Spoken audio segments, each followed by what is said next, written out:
Hello, my name is Andrew Dudley, and it's a pleasure to be speaking in front of you all today. According to Poverty USA, in 2018, 3.1 million people lived in poverty, and 18.5 million people lived in extreme poverty, according to a study done at UC Davis. Poverty is described as not meeting your financial needs to make it. Extreme poverty is described as when you don't meet financially 50% of your basic needs. Poverty is when you don't meet the basic needs financially. So this could be housing, food, you have problems bringing in the basic needs. So this doesn't include any wants or anything like that. So I am 19, so I don't have the expenses of a 30-year-old and don't experience poverty. But I do think there are general good rules that we can control in order to avoid poverty. Some good habits, if you will. There's a quote that says, "The principles of wealth apply to every income level." So what makes a rich man rich isn't the fact that he has a lot of money, but it's what he did to get rich. And even if you're not rich, I think if you make a medium income, I think you can do a lot with that medium income with smart decisions.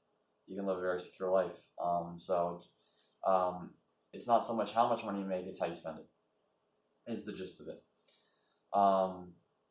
The reason you should save is that it offers you a level of security. Whenever you're living paycheck to paycheck, it's hard to look out, 5 years, 10 years down the road when you have to worry about keeping the lights on for next month.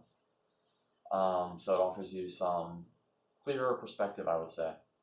I think it's important to have a rainy day fund. The amount you want it to be. It's just important to have a couple months worth of living expenses stashed away at any given time in case something does go bad. It's very easier to live life knowing that if something catastrophic were to happen, that you would be good financially anyway. So you can focus on the problem at its root and not have one problem multiply into 3 different problems in your life. Living below your means, I think it's important. It's, you want to treat yourself, but it's also important not to purchase without thinking things through. And I think to me personally, I like to live below my means. You don't need the newest car or something that gets you from point A to point B. I would rather have, an average car instead of, a nice car, if that means I could be secure and invest my money. And I'll get into that in the next topic, which is investing. The purpose of an investment is to put your money into the now to take it out later at an increase in value. So things that appreciate in value would obviously be a good investment. Things like this could be houses. Houses they're investments, but they appreciate in value. But there are a lot of things that depreciate value that we need too, like cars. Cars depreciate in value. That's why I think having an average car is fine. So you're only going to lose money on it. So that's the basics of investing. There's a quote for investing. It's pretty common. It's have your money, don't work for money, have money work for you. So if you have good investments like property, you could have a monthly income just for owning a property and maintaining it, obviously. Apart from your full-time job, which obviously if you want to avoid poverty, you should have a job, but also side hustles. If there's a hobby you're into, you could find a way to make your hobby an income. For me, for example, I work full-time at a restaurant as a cook, but I like just driving around in my car, listening to music, so that's why on the side, whenever I have a chance I'm not doing school, I like to do DoorDash. DoorDash is a good income for me. So that's why I do it, so I can put it towards my investments that I invest in. I invest personally into the stock market, and I'm looking into getting a property maybe a year or two from now, so I'm saving up for. So, and that's one thing about investing or saving is that it doesn't have to be, oh man, I gotta put money away. But if you have a goal to save your money too, I think it's a lot easier to save and look forward to it almost. You're sacrificing the immediate gratification for long-term fulfillment in saving. That's why I do it.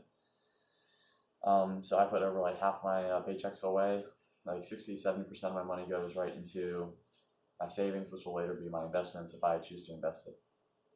Um, One thing to that leads to poverty, or can hurt you financially, would be payments, and this can come in form of rent, mortgage, car payments, anything that's paid over a course of time with interest.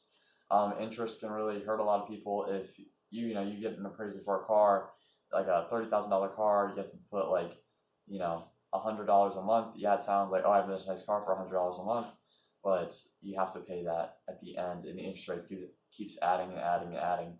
So you're really getting a $30,000 car for it could be upwards of like 40,000, 50,000. It depends how long you delay it out. So that would be a reason to buy your car over half down is what I would do. I would almost buy it outright. I think that's a smart thing to do to avoid paying so much money for what it's really worth in the end. So what I would do to start saving is to budget your money, and everything you spend, I would write down. It's called a budget. It doesn't have to be super intense. Just write it down, and I think once you look at where all your money went over the course of the month, you can reevaluate what you spend your money on.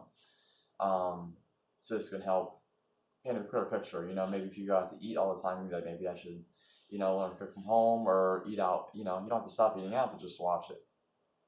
And another solution would be to put your money in investments. A lot of times we buy clothes.